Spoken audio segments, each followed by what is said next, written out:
নমস্কার, আমি মৌসুমী রায়চৌধুরী। নভনীল কলাকেন্দ্রের পক্ষ থেকে আমি আজ এই 15ই আগস্টের দিনে আমার লেখা একটি কবিতা আমি আবৃত্তি করছি।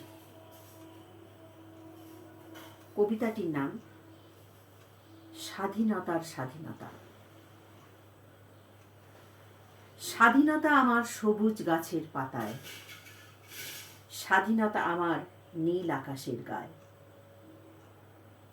স্বাধীনতা আমার মনের আলোয় চাঁদের জ্যোৎস্নায়। ভোরের সূর্য আমার স্বাধীনতা, প্রখর রোদ্দুরে রাস্তায় ঘোরা যে ফেরিওয়ালা, সে এক স্বাধীনতা।